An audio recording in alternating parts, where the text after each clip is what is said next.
Greetings, YouTube. Lena over from Just Kiss My Frog just posted a series of questions she answered for a friend of hers named Harry. I literally finished watching her video 30 seconds ago. I turned my camera on as soon as she was done.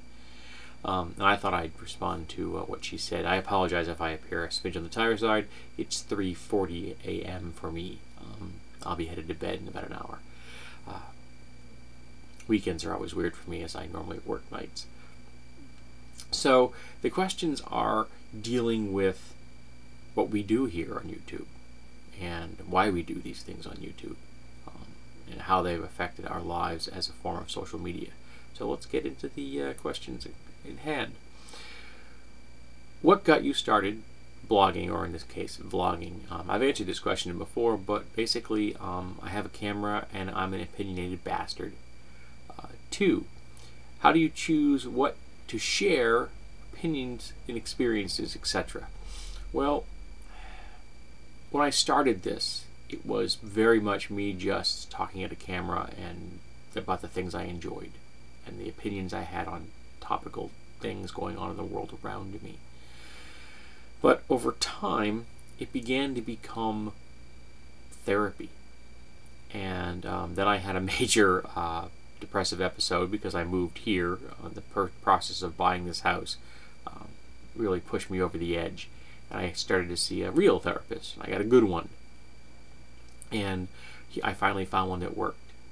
And during the therapy sessions, things came up, and I began to realize that the more layers I revealed, the less clutter I had inside my head. So now this is an extension of my therapy. Not to mention, I still have a camera and I'm still an opinionated bastard. 3, where do you draw the line? Well, I don't reveal certain things. I don't talk about my sex life. I will talk about experiences in the past in a very vague sense, old relationships, but I don't give details. I don't give my friends' full names. I don't give my full name. I don't tell people where exactly I live. I do have certain things I won't share.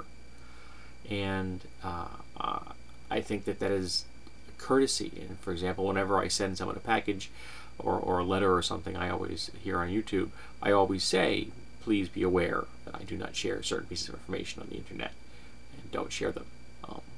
And everyone has always honored that request, which I greatly appreciate.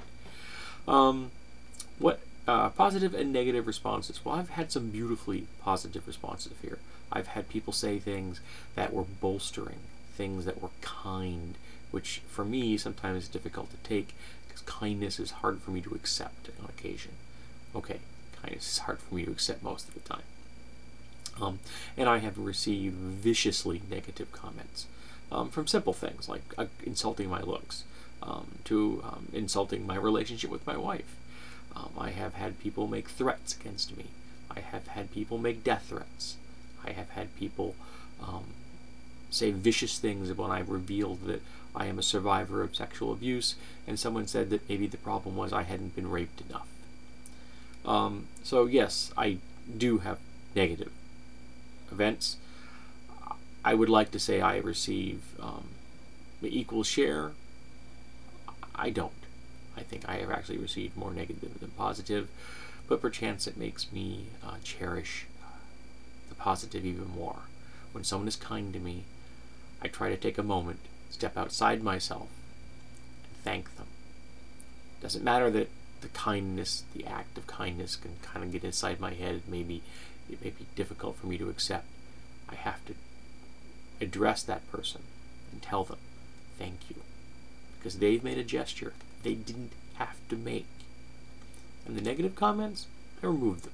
And if someone's a repeated negative commenter, I remove them as well. Sometimes if I'm generous, I'll offer them a choice. You can rein it in or you can leave. And the second one isn't optional if they don't rein it in. What are your opinion on the short-term effects of sharing have been on me? So sharing, what if the short-term effects are, sometimes I receive good things, sometimes I receive bad things. But again, by revealing more of myself, by clearing out some of that clutter, I think I help bring myself into focus better, and I help to have more space inside my head. 6, what have the long-term effects been? I've made some wonderful friends here. My best friend, Amelia, I made here on YouTube. I have friends, my friend Skull, and Kara, and Mike, and Matt, and Tim, and Heather, and Katie, and Sarah, and there are people who I really care about, people I pray for every day in my daily prayers, people that are in my heart and in my head all the time. So long-term effects have been positive. Haters may have to hate, but they're not going to bring me down. What do you think you share? Well, I share all kinds of things. I share my own personal history. I share my thoughts and opinions. I have shared that I am a survivor of physical abuse, being raised by an abusive drunk. I have shared that I am a survivor of sexual predation by 2 different people. I have shared my thoughts on politics and on religion because I am a theist. I am a pagan. There is very little I won't share here on YouTube except for the exceptions I mentioned earlier. Because I think that if we tell people the truth and we show people who we are, that it's a litmus test. And the good ones will appreciate and love you for it. The bad ones, well, you can just walk away from them. 8. Do you think the public space of the internet has become the private space of the younger generation?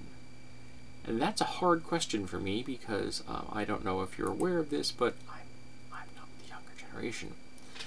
So I can't really speak for the younger generation.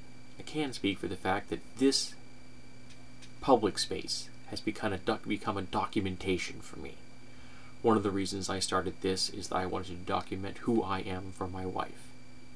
I'm 7 years older than she is. I'm diabetic. I come from a family history of heart attacks and strokes, which I have doing everything I can to avoid, but also cancer, which I don't necessarily have any control over. So it's very likely that I will pass before my wife does. So I wanted to record who I am.